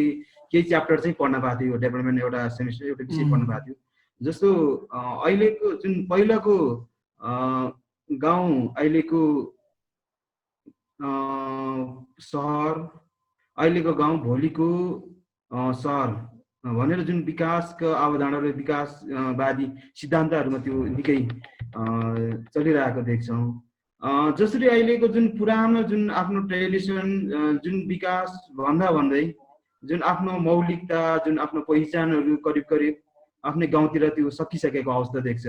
जुन आफ्नो जुन मौलिक पहिचानलाई पनि जोगाउने र विकासलाई पनि गर्ने जुन दुईटालाई मिलाएर लान सक्ने सम्भावना के देख्नुहुन्छ त्यो विषयमा थोरै राखिदिनुहोस्। म अलिकति कन्फ्युज भएँ त्यसमा। हजुर थ्याङ्क यू। Thank you. हजुर धन्यवाद। अब यो कन्ट्राडिक्सनको कुरामा त्यही हाम्रो दुर्भाग्य भन्नुपर्छ होइन। अघि नै हामीले जस्तो कुरा गऱ्यौँ नि, तिनवटा चाहिँ प्रमुख एक्टरहरूको चाहिँ जबसम्म सहकार्य अथवा एकअर्काको उसलाई चाहिँ स्वीकार नगरेसम्म कम्युनिटीमा जुन खालको चेन्ज हुनुपर्छ अथवा जुन खालको योजनाहरूले जुन यो उद्देश्य बोकेको हुन्छ त्यो पुरा हुँदैन भन्ने कुरा चाहिँ प्रमाणित कुरा हो। तैपनि अब विभिन्न खालका कारणले गर्दाखेरि त्यो हुन सकिरहेको छैन। तपाईँले भने एकदमै सही कुरा हो। हाम्रो देशमा चाहिँ अब यो उसलाई लिड गर्ने समाज कल्याण मन्त्रालय होइन, समाज कल्याण परिषद यो पहिल्यैदेखि अहिलेसम्म अब एकदमै के भन्छ विवादमा छ के। अब यो केही समय अगाडि अब यो एनजिओ आइएनजिओलाई कन्ट्रोल गर्ने हिसाबले जुन त्यो नीति ल्याउन थाले थियो त्यसको बारेमा पनि व्यापक विरोधहरू भए होइन। अब यो मलाई चाहिँ के लाग्छ भने यो चाहिँ जब यो इन्टरनेसनल एजेन्सीहरू के हो अथवा के हो भने यहाँ आउने भनेको गभर्मेन्ट हाम्रो नेपाल सरकारलाई सहयोग गर्नलाई हो क्या। उनीहरू आफै गभर्मेन्ट त होइन नि त। उनीहरूले के गर्ने हो भने नेपाल सरकारका नीतिहरू अन्तर्गत रहेर होइन, नीतिहरू अन्तर्गत रहेर जुन क्षेत्रमा उसले सपोर्ट गर्न खोजिरहेछन् उनीहरूले प्रायोरिटीको जुन उनीहरूको सेक्टर हो त्यो सेक्टर अन्तर्गत उनीहरूले त्यो अन्तर्गतको मन्त्रालय, त्यो अन्तर्गतका विभाग, त्यो अन्तर्गतका तपाईँको स्थानीय लेभलसम्मका तपाईँको स्वास्थ्यको कुरा गर्नुहुन्छ भने स्थानीय स्तरमा डिपिएचओसम्मलाई सँग सधैँ उनीहरूले त्यो खालको पर्मिसन लिएर अनि योजनाहरू बुझाएर अगाडि जाने गर्छ क्या। कमजोरी हाम्रै छ। हामीले के गर्न सकेका छैनौँ भने स्पष्ट नीति जुन चाहिँ यस्ता खालका कम्युनिटीहरू अथवा यस्ता खालका विकास योजनाहरूलाई कसरी ट्र्याक गर्ने, कसरी अगाडि बढाउने, यसको मोनिटरिङ इभ्यालुएसन सिस्टम कस्तो हुने के अरे गभर्मेन्टको स्तरबाट भन्ने खालको स्पष्ट छ न त छ होइन। तर त्यो के छ भने फासफुसे खालको छ क्या, गरे पनि हुने नगरे पनि हुने भन्ने खालको छ। त्यसले गर्दाखेरि अब के हुन्छ इन्टरनेसनल कम्युनिटी अथवा आइएनजिओमा के हुन्छ त्यो कुरा चाहिँ स्ट्रङ हुन्छ। फेरि अहिले तपाईँले हेर्नुभयो भने मिल भन्ने छुट्टै डिपार्टमेन्टै हुन्छ क्या मोनिटरिङ इभ्यालुएसनको होइन, लर्निङ के अरे एडभाइजर एन्ड लर्निङ भन्ने त्यो छुट्टै डिपार्टमेन्ट हुन्छ। उनीहरूले हरेक त्यो गतिविधि क्रियाकलापलाई उनीहरूले रेकर्ड गरेर राख्छ, ट्र्याक गरेर राख्छ। अनि उनीहरूले सानो सानो कुरा पनि के गर्छ भने ठुलो गरेको देखाउँछ अथवा उसले गरेको कुरालाई टक्रक्कै राख्न सक्छ। अब हाम्रो नेपाल सरकारको के छ त्यो कुरा छैन, त्यो सिस्टममा कमी छ अथवा त्यसको हामीले प्रपर मोनिटरिङ गर्न सकेका छैनौँ। त्यसले गर्दाखेरि दुई तिनवटा कन्फ्लिक्ट छ कि एउटा ब्युरोक्रेट्स र के अरे यो इन्टरनेसनल कम्युनिटीको जुन स्टाफहरू छ त्यसका विभिन्न खालका अब सेवा सुविधादेखि लिएर तपाईँको होइन तपाईँ हामीले सुन्ने गरेका छौँ त तडक भडक भन्छ होइन, यी कुराहरूको पनि अब एक खालको त्यो देखावटी कन्ट्राडिक्सन छ। अर्को नीतिगत कन्ट्राडिक्सन भइहाल्यो होइन। अब इन्टरनेसनल कम्युनिटी एउटा सिद्धान्त जस्तै अब एसडिजीको लाई बेस बनाएर उनीहरूले त्यो खालको प्लानिङहरू बनाएको हुन्छ। अब नेपाल सरकारले ल्याउने योजना नीति तथा योजनाहरूमा ती एसडिजीका प्लानिङ ती गोलहरूलाई उसले कसरी समेटेको छ, अगाडि प्लानिङ कसरी गरेछ, त्यो कुराहरूलाई कतिको म्याच गरेछ। जति राम्रोसँग म्याच गरेछ भने इन्टरनेसनल कम्युनिटीको पनि म्याच हुने सपोर्ट हुने भयो। अब त्यसलाई म्याच गर्न सकेका छैन, प्रायोरिटी अर्कै छ भने कि त हामीले इन्टरनेसनल कम्युनिटीलाई ल है तिमीहरू यसरी गर भनेर चाहिँ स्पष्ट नीति दिन सक्नु पर्यो होइन, कि त अब उनीहरूको फन्डलाई स्वीकार्छौँ भने त उनीहरूको केही कुरा पनि त स्वीकार्नु पर्यो नि त होइन। दुइटै नगरे स्थिति हुनाले यो कन्ट्राडिक्सन सधैँ भइराख्यो जस्तो लाग्छ मलाई है। अब बिस्तारै यसमा स्पष्टता आउला, जस्तो एकद्वार नीति भन्ने कुरा यी त्यसकै उदाहरणहरू होइन, बिस्तारै अगाडि बढ्ला भन्ने लाग्छ। अनि जस्तो यो तपाईँले अघि त्यो सोसाइटीको जुन अब एन्थ्रोपोलोजिकल सोसियोलोजी हिसाबले जुन कुराहरू गर्नुभयो त्यो पक्कै पनि हिजोभन्दा आज त्यस्ता कुराहरू फरक भएको छन्। त्यो इट्स बिकज अफ ग्लोबलाइजेसन के। र कतिपय कुराहरू चाहिँ हामीले अरूका संस्कृति अरूका कुराहरू अङ्गीकार गरेको राम्रो पनि छ होइन, जसले चाहिँ हामीलाई समाजलाई अगाडि बढ्नलाई अनि हामीलाई मानव सभ्यतालाई अगाडि बढाउनलाई सहयोग पनि गरेको छ। कतिपय कुराहरू तपाईँले भने जस्तै हाम्रो आफ्नै मौलिकता आफ्नै चाहिँ पहिचानहरू पनि गुमिरहेछ क्या। त्यो कुराहरूमा तपाईँ हामी जस्तो स्थानीय युवाहरूले नै भूमिका खेल्ने हो वास्तवमा। त्यस्ता खालका लोभ हुन लागेका कुराहरू छन् भने अगाडि ल्याउने, त्यसको एडभोकेसी गर्ने, किन बचाउने भन्ने कुरालाई तपाईँले राइट अप मार्फत ल्याउनु पर्यो, विभिन्न फोरमहरूमा कुरा अगाडि बढाउनु पर्यो होइन। त्यसले गर्दाखेरि के हुन्छ भने यहाँ त यस्तो खालको संस्कृति पनि रहेछ नि, यहाँ यस्तो खालको भाषा पनि रहेछ नि भन्ने कुराहरू के हुन्छ जगजाएर अहिले अब मिडियाको जमाना छ हेर्नुहोस्, ती कुराहरू तपाईँले आफ्नो राइट अप मार्फत कुराहरू अगाडि ल्याउनु भने त्यसलाई चाहिँ प्रोटेक्ट गर्न सकिन्छ। तपाईँले भनेको कुरा एकदम इस्युको रूपमा छ र त्यसलाई चाहिँ भन्छ नि थिङ्क ग्लोबली एक्ट लोकली भन्ने कारण नै त्यही हो क्या। सोच्न चाहिँ हामीले अब ग्लोबली त्यो कुरालाई सोच्नु पर्यो, तर हामी कहाँ आउँदाखेरि आफ्नो उसलाई चाहिँ कसरी इम्प्याक्ट पाएर चाहिँ त्यो कुराले चाहिँ ख्याल गर्नुपर्छ। त्यसैले यहाँ पनि तपाईँ हाम्रो भूमिका छ है। हस्, थ्याङ्क यू। हस्, थ्याङ्क यू रविनजी। अब यस्तै सिलसिलामा अब हामी टाइम पनि गइरहेको छ। अब हाम्रो साथीहरूलाई मैले एक दुईवटा नामै लिएर बोलाउनु पर्ने। अब शान्ति हुनुहुन्छ? शान्ति, हाम्रो विमला बहिनी। शान्तिको कुकुर भुकिरहेछ, शान्तिको कुकुर भुकिरहेछ। शान्ति तिमी अब एमबिए पनि गरेको भर्खर होइन, अहिले हुन्छ नि तिमीलाई धेरै इस्युहरू डेभलपमेन्ट सेक्टरमा थाहा होला, यसो केही छ तिम्रो भन्नु? त्यस्तो इस्युहरू चाहिँ खास होइन, इस्यु चाहिँ हाम्रो रविन सरले भनिहाल्नु भयो सबै होइन, बेसिक इस्यु चाहिँ त्यही हो है। तर मैले उहाँले प्रेजेन्टेसनमा भन्नुभएको थियो कि 3 लेभल्स अफ एजुकेसन भन्नुभएको थियो उहाँले होइन, जसमा चाहिँ हामीले फर्मल, लोजिक र विस्डम भन्नुभयो। तर लोजिक र विस्डमलाई चाहिँ हामीले कसरी एजुकेसनमा इन्भल्भ गराउन सक्छौँ भनेर अलिक बुझेन मैले। त्यो एजुकेसन भने होइन, त्यो ज्ञानको कुरा चाहिँ हाम्रो ज्ञानको तह त्यो 3टा लेभलमा हुन्छ अरे क्या। सोर्स भनेको इन्फर्मेसन हो, त्यसपछि इन्फर्मेसन हाम्रो ज्ञान नलेज जुन एक्सपिरियन्स हुन्छ नि हामीसँग सिकाइ भएका लर्निङका कुराहरूबाट हामी नयाँ कुरा निकाल्छौँ। तेस्रो तह भनेको चाहिँ यी 3टै कुराहरू मिक्स भएर अनि हामीले आफ्नो लजिक दिन थाल्छौँ नि, त्यो भनेको विजडम तह हो भनेको, यो नलेजको तह भनेको कुरा हो। एजुकेसन होइन कि नलेजको तह, 3टा तह हुन्छ। ओके शान्ति, यति नै हो। ओके, थ्याङ्क यू शान्ति। अहिले विमला हुनुहुन्छ? विमला, हाम्रो विमला बहिनी, मेरो छोरी।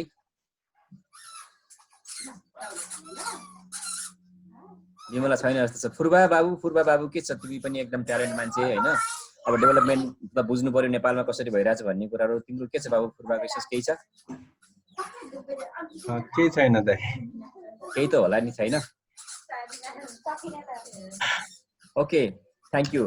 दीक्षा पनि हुनुहुन्छ? दीक्षा पनि अहिले अब नर्सिङमा बिएन गर्दै हुन्छ, उहाँको के छ? त्यस्तो केही छ दीक्षा नानी?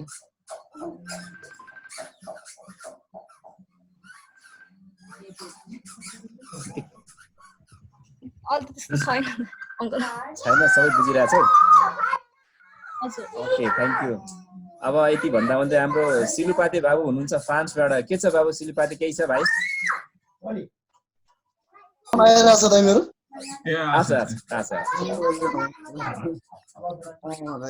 खुसी लाग्यो। अब यहाँ भएर पनि आज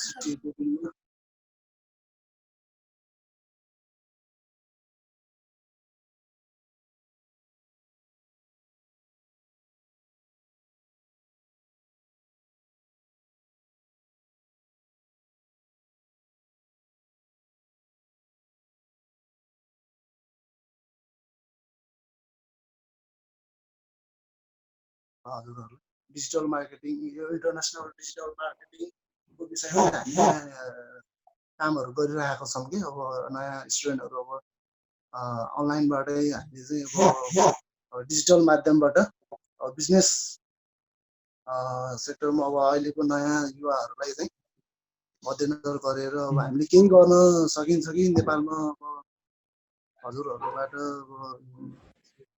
हजुरहरूले त्यो विषयमा चाहिँ केही छलफल गर्न सकिन्छ कि भनेर। रुम दाइ? Room sir.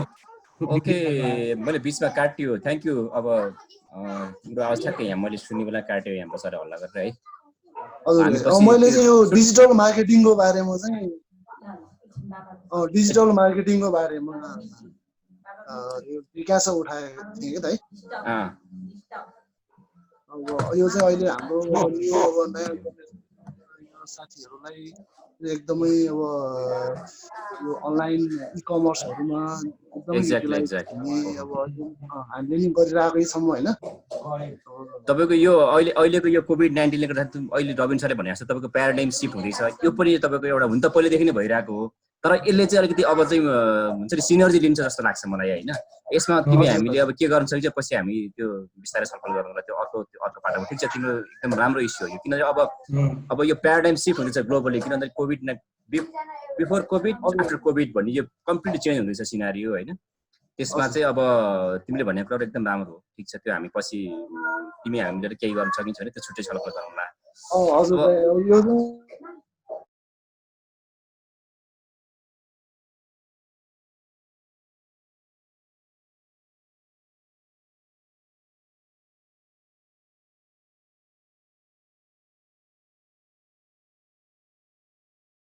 यस्तो अब यसले नि धेरै राम्रो प्रभाव पारिरहेको छ अनि कति हाम्रो साथीहरूले पनि गरिरहेछन्। अब हामी हाम्रै क्लबकै साथीहरू छ, कति अब हामी बेरोजगार, नेपालमा त अति नै अब बेरोजगार सिर्जना भइरहेको छ। अनि यो डिजिटल मार्केटिङ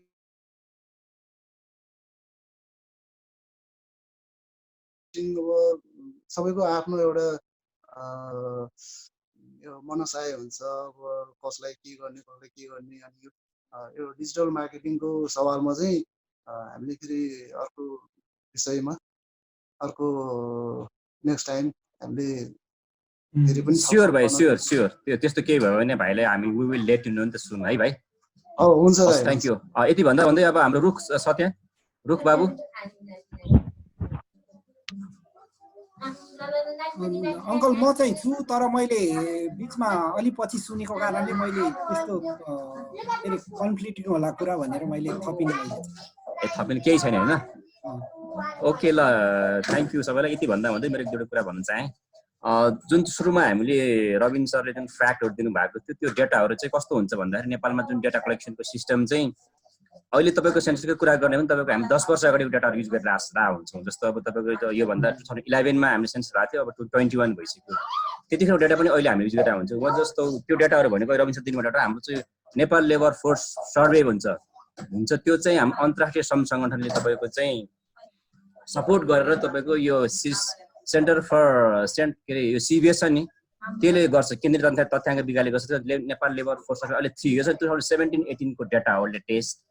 त्योभन्दा पहिला फर्स्ट तपाईँको 1998 मा भएको थियो, त्यसपछि 2008 मा भयो, यो चाहिँ थर्ड हो।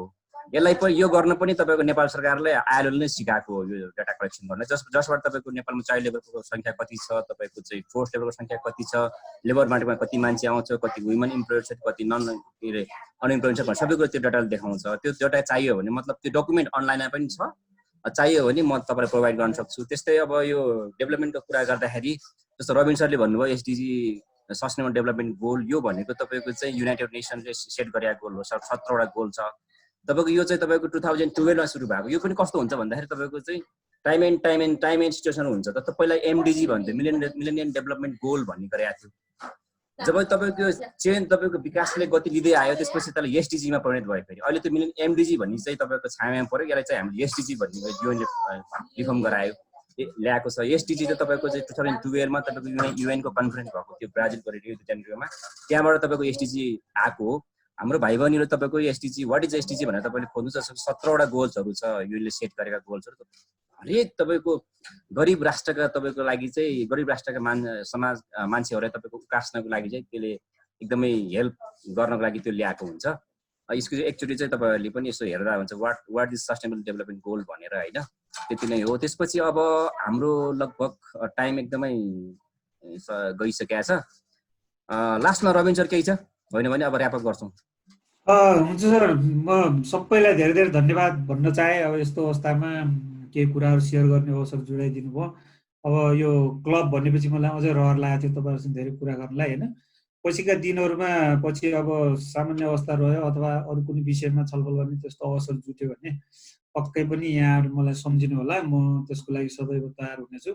युवा साथी क्लब अब कसरी अगाडि बढ्ने फन्ड रेजिङका कुराहरू होला नि, अब आफ्नै क्लब के अरे रेस्पोन्सिबिलिटीका कुरा, मोबिलाइजेसनका कुराहरू हुन्छन् होइन। यस्ता कुराहरूमा पनि हामी आगामी दिनहरूमा छलफल गर्न सक्छौँ। यस्तो केही कुराहरू जुरेछ भने मलाई पक्कै सम्झिनु होला, त्यसको लागि म सधैँ तयार हुनेछु। र आजको यो सन्दर्भ जुराइदिनु भएकोमा हाम्रो रुम सरलाई धेरै धेरै धन्यवाद लगायत अब अध्यक्षज्यू, उपाध्यक्षज्यू अनि सम्पूर्ण यो क्लबका साथीहरू अनि सहयोगी साथीहरू सबैलाई धेरै धेरै धन्यवाद सुनिदिनु भएकोमा। त्यही नजिकै छु, एमआइसिटी भन्ने कार्यक्रम छ, यस्तो कहिलेकाहीँ बेला मौका आउने जाने परेछ भने आउनुहोस्। भोलि एउटा हामीले पनि वेबिनार गरेका छौँ यसले के अरे यो रिटर्न माइग्रेन्टको बारेमा, भोलि 7 बजीदेखि छ। रुम सरसँग त्यो लिङ्क छ, उहाँ सेयर गरिदिनु होला कृपया। र इन्ट्रेस्टेड साथीहरूले त्यसमा चाहिँ आउन चाहनुहुन्छ भने एकदमै स्वागत छ। भोलि 7 देखि 8:30 सम्म छ। यसमा पनि हामी यही माइग्रेसनका कुराहरू, अहिले पाएको अब समस्याहरू, कोभिड-19ले ल्याएको समस्या, विदेशमा रहेका अब अरू फर्किँदैछन्, अब इन्डियाबाट त्यत्रो फर्काइदिएको जमात, अब यिनीहरूलाई चाहिँ कसरी व्यवस्थापन हुनसक्छ त, नेपाल सरकारको के नीति छ, कसरी समेट्न खोजेको छ, यसका चुनौती अनि यसका अवसरहरू के हुन सक्छन् भन्नेमा चाहिँ हामी छलफल गर्दैछौँ। 2 जना वक्ता हुनुहुन्छ, एकजना हाम्रो डाक्टर पद्म खतिवडा भन्ने हुनुहुन्छ, उहाँ चाहिँ माइग्रेसनमै पिएचडी गर्नुभयो। अर्को चाहिँ नेपालका पूर्व सचिव नेपाल सरकारका युवराज भूषाल, 2 जना हुनुहुन्छ होइन। घुम सरलाई मैले पुनः आग्रह गरेँ त्यो लिङ्क सेयर गरिदिनु। हस्, थ्याङ्क यू। टाइम चाहिँ सर्ट भयो किनकि बिहान 7 बजे पहिलो त अलि उठ्नै गाह्रो हुन्छ। थ्याङ्क यू भेरी मच त्यसको लागि। मास्टरलाई उठ्न साह्रै सजिलो हुन्छ। ओके, अब यसो भन्दा भन्दै अब लास्टमा हाम्रो उपाध्यक्षजीलाई चाहिँ रबिनजीलाई थ्याङ्क यू भन्दै यो क्लोज गरौँ। त्यसपछि रबिनजी बिदा भएपछि हामी एकतिर फेरि नेक्स्ट लागि त्यो छलफल गर्नुपर्छ सिधै है। उपाध्यक्षले चाहिँ एकचोटि उहाँ रबिनजीलाई थ्याङ्क यू भन्नको लागि म रिमार्क्स दिन अनुरोध गरेँ। आज हाम्रो रबिन सरबाट हाम्रो युवाहरूलाई जति पनि उपलब्धिहरू बताउनु भयो, उहाँ सुनाइदिएकोमा धेरै धेरै धन्यवाद छ। फेरि हामी भेट्दै गरौँला। हजुरलाई हाम्रो समाज अनि मेरो तर्फबाट धेरै धेरै धन्यवाद दिन चाहन्छु। नमस्ते। Thank you. नमस्कार। थ्याङ्क यू रबिन सर, तपाईँको भ्यालुएबल टाइम लागि एकदम थ्याङ्क यू भेरी मच है त। Thank you sir, thank you.